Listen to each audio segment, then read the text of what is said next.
हाँ तो बताइए कैसे हैं आप लोग? ठीक है, बिल्कुल ठीक है। अच्छा, सिद्ध किए थे घर में जो जो सिद्ध करने दिए थे?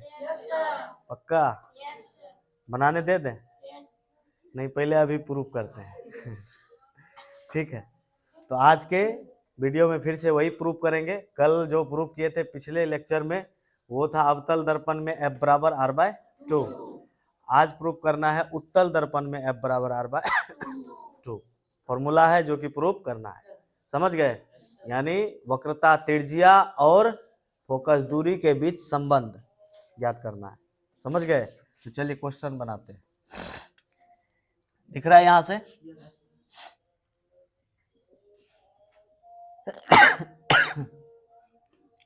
क्वेश्चन लिखेंगे उत्तल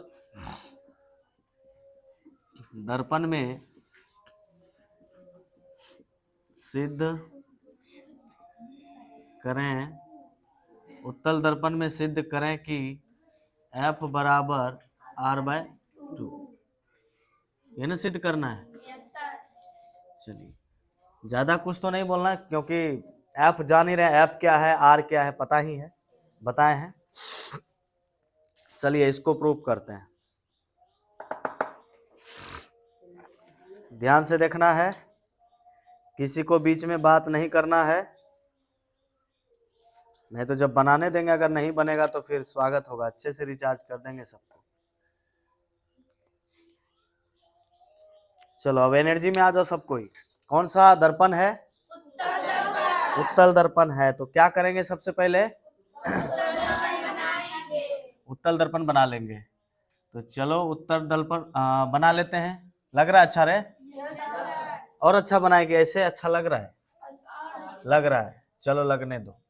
अच्छा, उत्तल दर्पण का क्या पहचान है? किधर की ओर पेंट किया हुआ रहता है? अंदर की ओर पेंट किया हुआ रहता है, यानी इसका परावर्तक सतह उभरा हुआ होता है और अंदर की ओर पेंट किया हुआ रहता है। धसे हुए भाग में पेंट किया हुआ रहता है ना? हाँ, तो इसमें पेंट कर दो।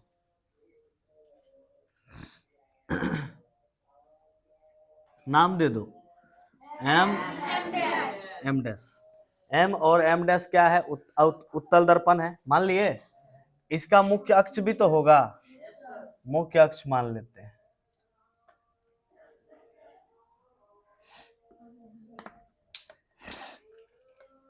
देखना कैप गिरा, उठाना कोई।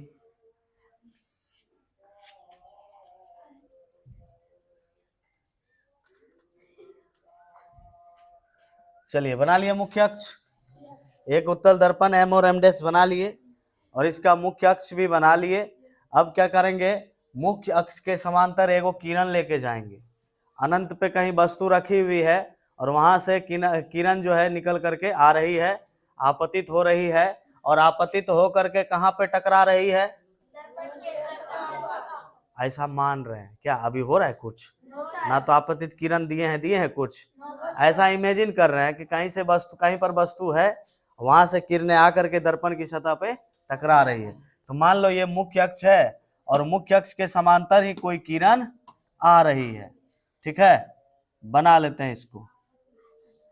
आपतित किरण आई और नियम क्या है? आपतित किरण जब दर्पण की सतह पे टकराती है तो टकराने के बाद उसी माध्यम में लौट जाती है और जहां से भी लौटती है वही उसका फोकस कहलाता है। तो लेकिन यहाँ तो ये तो इधर जाना चाहता है, तो क्या होगा? यहाँ तो पेंट किया हुआ, जा तो पाएगा नहीं, तो क्या होगा? यहीं से रिफ्लेक्ट नहीं हो जाएगा? यहीं से रिफ्लेक्ट हो जाएगा। तो देखो कैसे रिफ्लेक्ट होगा, इस तरह से रिफ्लेक्ट हो जाएगा। माने जिधर से आया था उधर ही चला जाएगा ना जी? जिधर से आया था उधर ही चला जाएगा। चला गया? अब देखो एक चीज हम पहले कर देते हैं, हाँ बाद में फिर समझ में आ जाएगा। इधर से किरण आया और दर्पण की सतह पे टकरा कर पुनः उसी माध्यम में लौट गया ना? हाँ। तो कहीं पर इसका फोकस का पता नहीं चला। हम जानते हैं कि मुख्य अक्ष के समांतर जब कोई किरणें आती है तो परावर्तन के बाद मुख्य फोकस से गुजर जाती है, लेकिन ये तो मुख्य फोकस से गुजरा नहीं, ये तो इधर पहले ही परावर्तित हो गया। तो क्या करेंगे? जबरदस्ती एक डॉट डॉट डॉट में खींचेंगे और उसी को मान लेंगे फोकस। उसी को क्या मान लेंगे? फोकस मान लेंगे। समझ गया? उसी को मान लेंगे फोकस। कैसे? ये जिधर से गया है इधर से डॉट डॉट डॉट डॉट में खींच लिए, यही इसका क्या कहला जाएगा? फोकस। बोलो यहां तक समझ में आया कि नहीं? कोई दिक्कत किसी को तो तुरंत बोलना है, फौरन बोलना है जिसको भी दिक्कत हो गया यहां तक? अब देखो दूसरा किरण कहां से लेके जाते थे? सी से जाते थे। तो सी से लेके जाएंगे, माने यहाँ पे अभिलंब न डाले थे, पिछले वाले में क्या डाले थे? अभिलंब डाले थे। कहां से डाले थे? सी से। तो ये जो गोली खोखले गोले का जो ये भाग होगा, कहीं ना कहीं इसका सेंटर भी तो होगा। सेंटर होगा ना जी? हाँ, तो सेंटर से क्या करते हैं? इस पे लंब डालते हैं। समझ गया?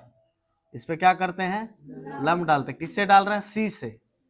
ठीक, और डायरेक्ट हम डाल देते हैं, डॉट डॉट डॉट में लंब डालते हैं यहां से।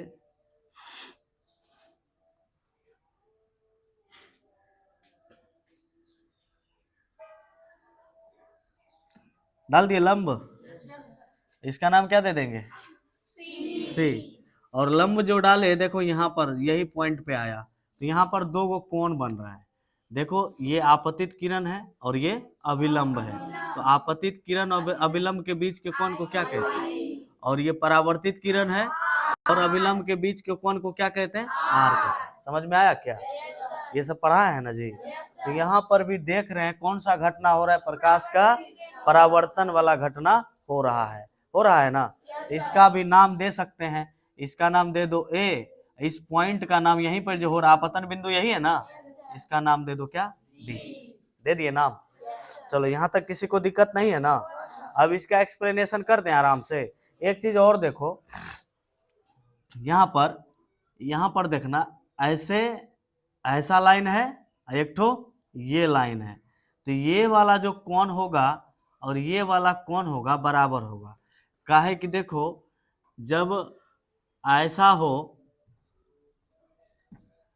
एक लाइन मान लो ऐसा है, एक लाइन मान लो ऐसा है, तो ये जो कोण है ये कोण भी क्या होता है? इसके बराबर होता है। कौन नियम से होता है? शीर्षाभिमुख के। ठीक है, सम्मुख कोण बराबर होता है या शीर्षाभिमुख कोण के नियम से क्या होगा? ये दोनों कोण बराबर होगा। अगर ये 60 डिग्री है तो ये भी क्या होगा? 60 डिग्री। समझ गया ना? कोई दिक्कत? हाँ, तो ये दोनों कोण क्या हो जाएगा भाई? बराबर हो जाएगा। नहीं हो जाएगा? फिर से एक बार देख लो। यहां पर देखना, ये जो लाइन है ये दिख रहा है, ये वाला लाइन ऐसा हम खींचे, और एक ठो ये लंब वाला देखना, लंब वाला ध्यान से देखना, दिख रहा है? एक ठो तो ये वाला लाइन लिए, ये वाला, एक ठो लंब वाला। देखो लंब वाला कैसे है? ऐसे है। और ये वाला कौन क्या है? आर है। आर वाला देखो ये है ना आर, इसके जस्ट नीचे में देखो ये क्या है? ऐसा कौन है? तो शीर्षाभिमुख कोण के नियम से ये भी क्या होगा? आर ही होगा। कौन नियम से? शीर्षाभिमुख कोण के नियम से। समझ गया ना?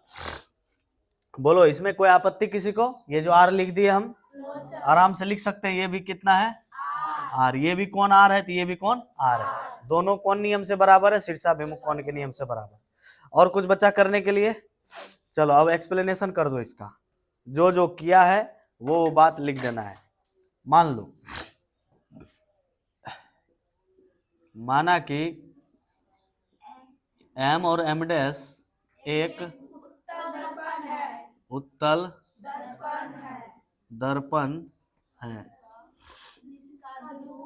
जिसका ध्रुव P है तथा वक्रता केंद्र C है और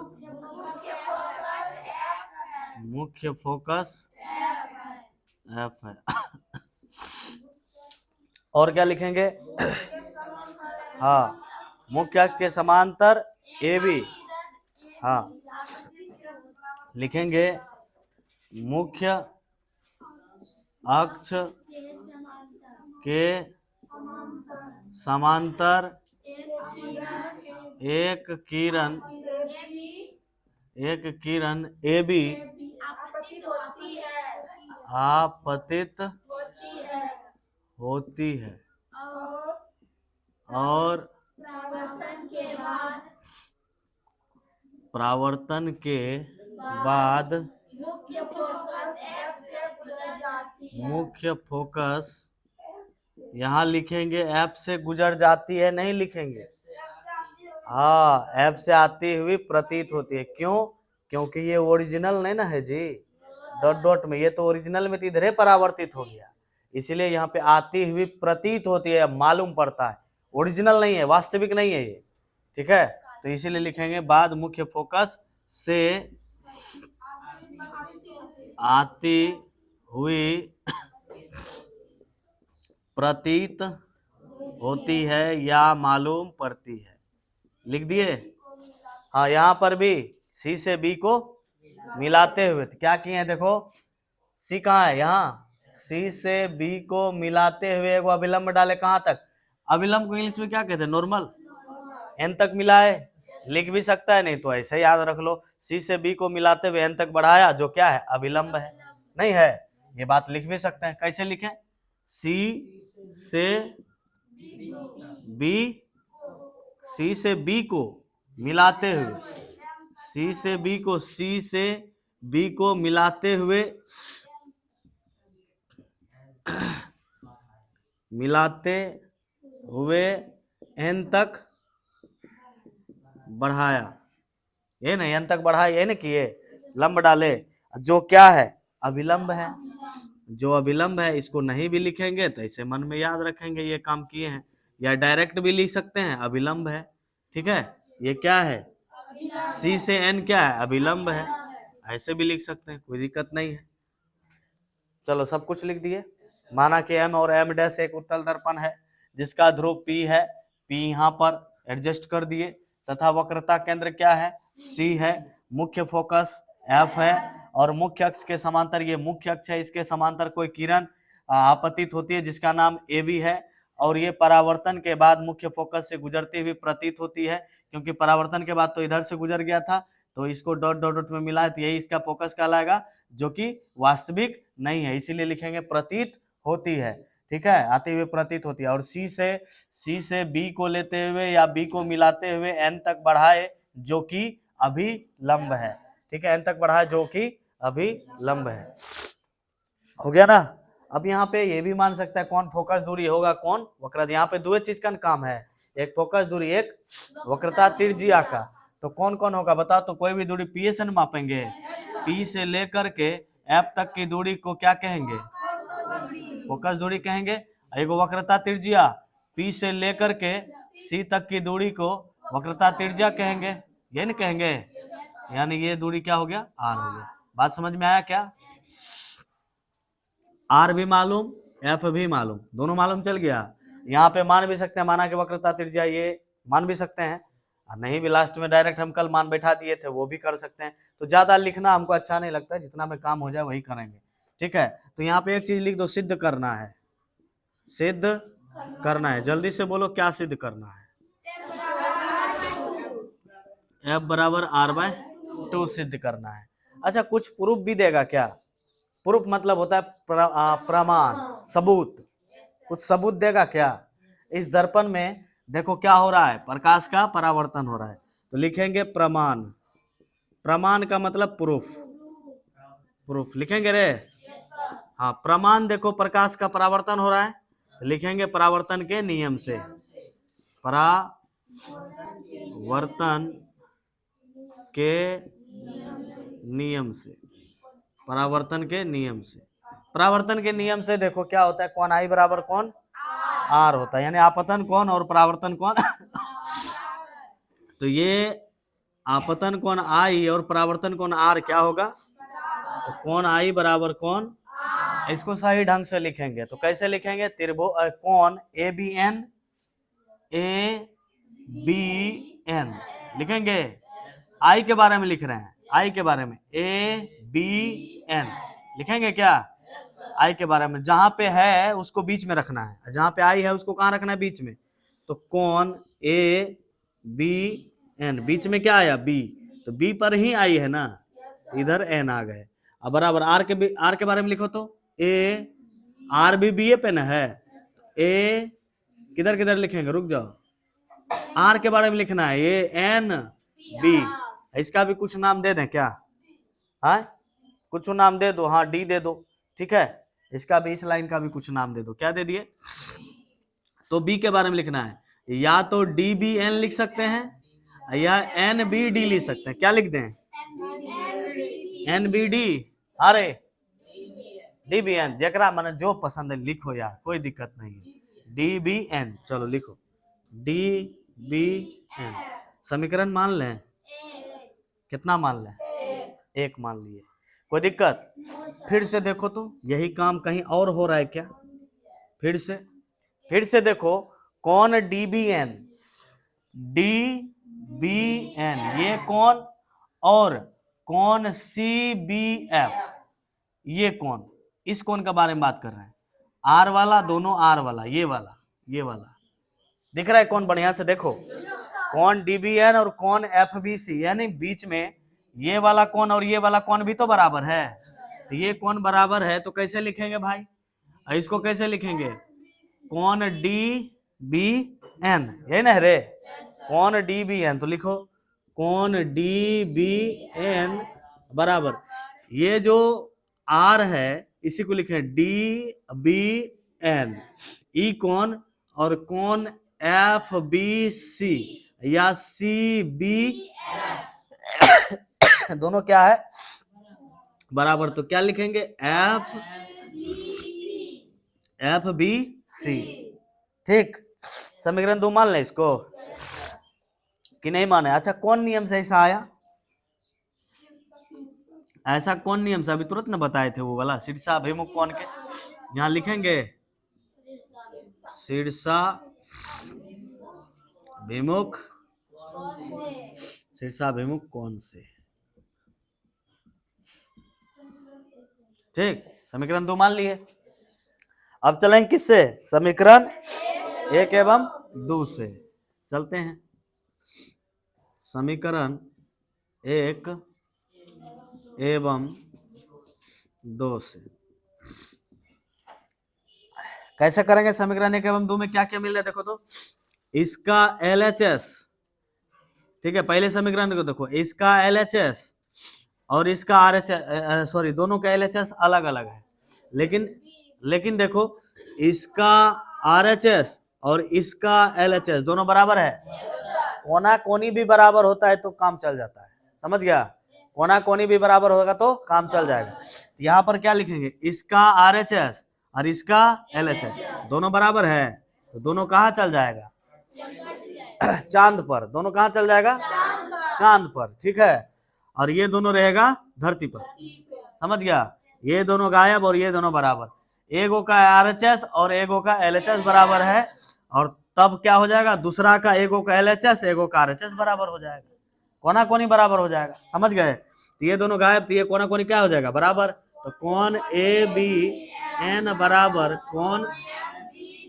बी सी, इसको भी मान लेते हैं इक्वेशन 3, बोलो यहाँ तक में किसी को कोई दिक्कत, हाँ हाफी उफी आ रहा है किसी को तो बढ़िया से कर लो और बढ़िया से करो, ठीक है, रात में नींद नहीं लिया है तुम लोग, लेता है जी, नींद भी लेता है, नींद क्या होता है, कैसे लिया जाता है नींद, खरदूषण की तरह है कि कुंभकर्ण की तरह,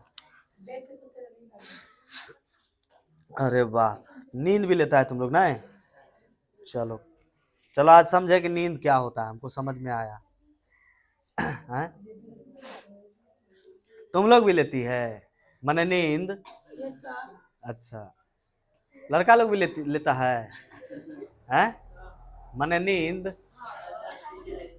अच्छा वो नहीं लेता है, हाँ लेना है, चलो 3 नंबर में आ गए, क्या क्या यहाँ पे बराबर है, कौन बी और कौन बी दोनों क्या हो गया, अभी कौन कौन बी है, समझो कौन कौन बी है, कहीं गलत भी लिखे हैं जी, नहीं ना, तो समीकरण 3 आ गया, अब क्या करें हम, पुनः लेंगे, पुनः, और देखो कहीं पे कुछ हो रहा है, बढ़िया से देखना, एकदम बढ़िया से देखना ये है, आए रुको, पुनः लिखो, इधर लिखें, इधर लिखते हैं, पुनः और दिमाग लगाओ तो देखो कहीं पर कौन ए बी एन लग रहा है, ऐसा कहीं पर ए बी एन है?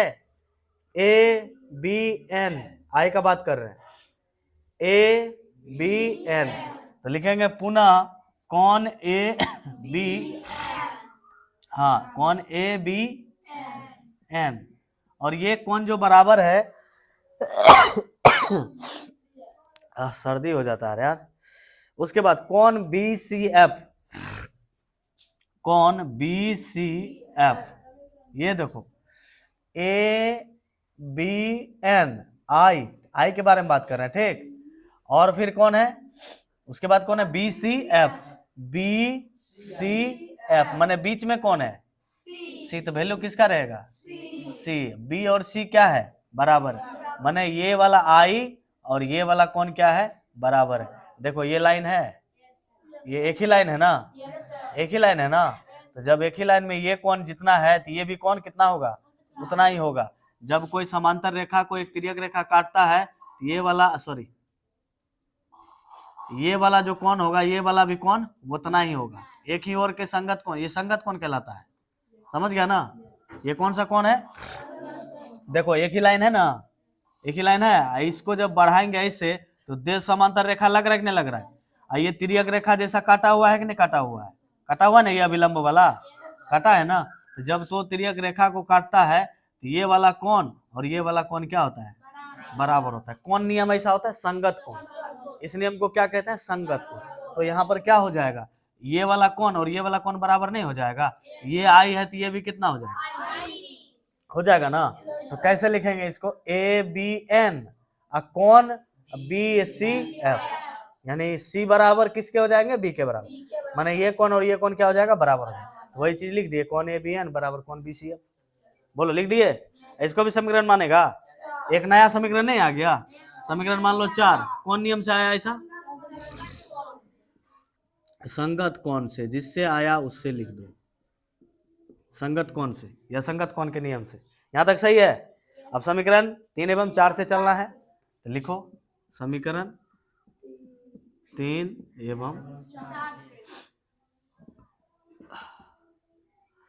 एवं 4 में कुछ कॉमन लग रहा है, इसका LHS और इसका LHS दोनों क्या है, बराबर है, दोनों का LHS क्या है, बराबर है, तो दोनों का RHS क्या हो जाएगा, बराबर हो जाएगा। क्या लिखेंगे, कौन एफ बी सी बराबर कौन बी सी, देखो कुछ प्रूफ हो गया यहाँ पर, प्रूफ ये हुआ कि ये कौन बी जो है कौन सी के बराबर हो गया, कौन बी जो है किसके बराबर हो गया, हाँ ये कौन बी जो है, ये कौन बी ये किसके बराबर हो गया, कौन सी के बराबर हो गया ना। अब कोई त्रिभुज भी बन रहा है, देखो तो ऐसे ऐसे त्रिभुज भी कौन बन रहा है, ये बी सी एफ त्रिभुज नहीं बन रहा है, यानी ये कौन और ये कौन क्या सिद्ध हो गया, दोनों बराबर हो गया, बी और सी क्या हो गया, दोनों बराबर। तो बताए थे कल, जब किसी त्रिभुज का दो कोण बराबर होता है तो कौन सा त्रिभुज कहलाता है, समद्वि बाहु त्रिभुज। तो जब दो कोण किसी का बराबर हो गया तो लिखेंगे अतः त्रिभुज, त्रिभुज बी सी एफ, क्योंकि ये कोण और ये सिद्ध क्या हुआ, बी पर यही है ना, बी पर ये है और सी पर ये है, आर और ये आई दोनों क्या हो गया, बराबर। तो यानी इससे क्या साबित हुआ, सॉरी इसके बारे में ना, ये और ये दोनों बराबर है ना जी, हाँ। तो इसमें देख रहे हैं इस त्रिभुज के अंदर, इस त्रिभुज को देखो गौर से, बी सी एफ, इसमें दोनों कौन क्या है, बराबर है, कौन आर और कौन ये भी बी ए पे न है, तो ये दोनों सिद्ध क्या हो गया कि ये कौन और ये कौन क्या है, बराबर। ये हम नहीं कह रहे, ये सिद्ध हुआ है, बराबर आया तो ये सिद्ध हुआ है, ठीक है। समीकरण 3 एवं 4 से आया है, तो बी किसके बराबर हो गया, सी के बराबर, ठीक है। यानी ये आर जो है किसके बराबर हो गया, आई के बराबर, ये कौन और ये कौन क्या सिद्ध हो गया, बराबर। तो जब ये त्रिभुज न लग रहा है, त्रिभुज देखो बी सी एफ, ये एक त्रिभुज बन रहा है और इस त्रिभुज में दो कोण क्या हो गया, बराबर। जब किसी त्रिभुज का दो कोण बराबर होता है तो उसका दो भुजा भी क्या होता है, बराबर। तो जब किसी त्रिभुज का दो कोण और दो भुजा बराबर होता है तो वो त्रिभुज क्या कहलाता है, समद्वि बाहु त्रिभुज। तो लिखेंगे अतः त्रिभुज बी सी एफ एक समद्वि बाहु त्रिभुज है, एक समद्वि बाहु त्रिभुज है। हो गया प्रूफ, समद्वि बाहु त्रिभुज है। जब समद्विबाहु त्रिभुज प्रूफ हो गया तो क्या लिखेंगे, इसमें कुछ और भी तो, दो भुजा भी तो बराबर होगा। जब दो कोण बराबर होगा तो दो भुजा भी बराबर होगा। तो कौन कौन भुजा बराबर हो जाएगा, BF और CF, BF और CF। तो लिखेंगे इसलिए BF बराबर CF, BF बराबर CF। प्रूफ हो गया ये चीज, यानी दो भुजा क्या हो गया, बराबर। अब देखो जब दर्पण का द्वारक छोटा, कल वाला फिर कॉन्सेप्ट आ रहा है, जब दर्पण का द्वारक छोटा होगा तो B धीरे धीरे धीरे धीरे कहाँ हो जाएगा।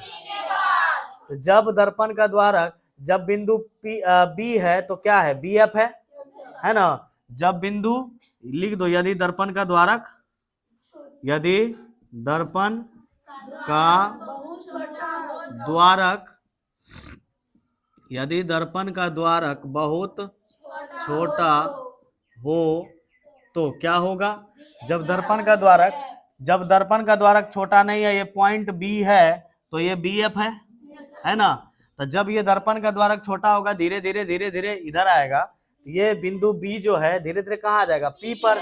तो जब P पर आ जाएगा तो ये B खत्म हो जाएगा, B क्या बन जाएगा, P। तो जहां BF हुआ करता था तो वहां क्या हो जाएगा, PF। लेकिन दोनों बराबर ना होगा, तो दोनों BF किसके बराबर हो जाएगा, PF के बराबर हो जाएगा। तो BF बराबर लिख सकते हैं PF, लिख सकते हैं कि नहीं लिख सकते हैं। अब देखो ये जो BF है, कहाँ गया BF, ये BF, तो BF है, ये है, इसको भी समीकरण मान लें क्या, लेकिन इसमें ज्यादा समीकरण आ गया नहीं रे, चलो मान लेते हैं, कोई बात नहीं, 5 इसको मान लो, छोड़ो, ठीक। इसका शॉर्ट भी है, शॉर्ट नियम भी है, तुरंत 2-4 लाइन में प्रूफ कर देंगे, लेकिन वो अभी ठीक नहीं है, 10वां में थोड़ा डिटेल से ही समझो, इंटर में थोड़ा सा ही प्रूफ कर देंगे, ठीक है। तो किसमें, समीकरण 5 एवं 6 से चलेंगे, ये हमको भी बड़ा लग रहा है, चलो क्या करें यार, समीकरण 5 एवं 6 से 2-4 बार 5 बार बनाएगा, हो जाएगा। तो 5 एवं 6 से, 5 में देख लो इसका LHS दोनों बराबर है, तो क्या बराबर हो जाएगा, CF बराबर PF। तो PF दूरी मालूम है क्या, PF दूरी देखो मालूम है, कौन सा दूरी है, ये फोकस दूरी है ना। और PC दूरी मालूम है क्या, लेकिन यहाँ PC ने CF खोज रहा है, तो CF का रफ निकालेंगे ना, तो CF निकालेंगे, तो CF यही ना है, तो CF निकालने के लिए कहां से कहां तक जाना पड़ेगा, P से C। अब P से C को 2 भाग में बांट दो, तो P से C को कितना लिखेंगे, PF जोड़ CF, हमको चाहिए क्या, CF। तो कोई भी दूरी हम निकालते कहां से, P से, तो हमको अगर CF चाहिए तो पहले P से कहां लास्ट जाना है, शुरुआत से अंतिम तक जाना है, शुरुआत ये है, अंतिम ये है।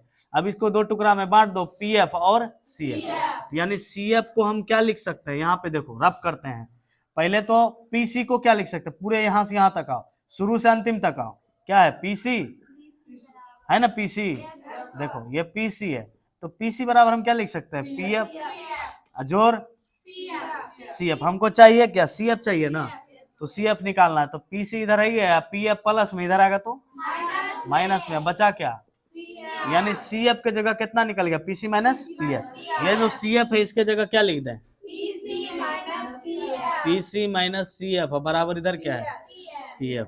तो P से C देखो कौन दूरी है, वक्रता त्रिज्या है, तो वक्रता त्रिज्या को किससे सूचित करें, प्लस में होगा या माइनस में होगा, P से C दाहिना तरफ आए हैं, दायां तरफ मापी गई सभी दूरी धनात्मक, पलसे में रहेगा माइनस, ये क्या है, CF है ना। तो ये जो CF है, तो CF का वैल्यू निकाले हैं रे, CF का वैल्यू PC माइनस PF ना है, PC माइनस PF है, CF के जगह PC माइनस PF लिखेंगे, ठीक है, देख रहे हैं मान है ना, PC माइनस PF। तो PC R है तो R लिख दिया, PF क्या है देखो, P से F कौन दूरी है, फोकस दूरी को किससे डिनोट करते हैं, और दाहिना तरफ मापी गई सभी दूरी प्लस, लेकिन यहाँ माइनस है तो माइनस हो जाएगा, ठीक है। फिर देखो ये PF है, PF कौन सा दूरी है, फोकस दूरी है, वो है कि नहीं है, चलो R इधर है तो इधर रखो, इसको कहाँ भेज दो, उधर भेज दो, F पहले से ही, और F उधर चल जाएगा तो क्या F हो जाएगा, तो दोनों जोड़ दो, कितना हो गया 2F। इसको सही करके लिख सकते हैं, 2F बराबर क्या लिख सकते हैं, R, ठीक लिख सकते हैं, इसलिए R बराबर क्या लिख सकते हैं, सॉरी F का मान चाहिए ना, क्या सिद्ध करना है, F बराबर R बाय 2। तो कैसे करेंगे? f को इधर रखेंगे या तो यहीं पे कर देते हैं। 2f बराबर क्या आया? r, इसलिए f बराबर r/2 हो गया। प्रूफ हो गया रे? कितने लोगों को समझ में आया? हाँ, आराम से वीडियो देख के, ऐसे तो यहाँ भी समझा दिए, समझ में नहीं आएगा तो वीडियो भी देख के समझना है, 2-4 बार 5 बार बनाना है, क्लियर करके आना है। ओके, क्लियर करके आना है। ये दिखा वीडियो में आया क्या? कटा नहीं ना? हाँ चलो, दिख गया।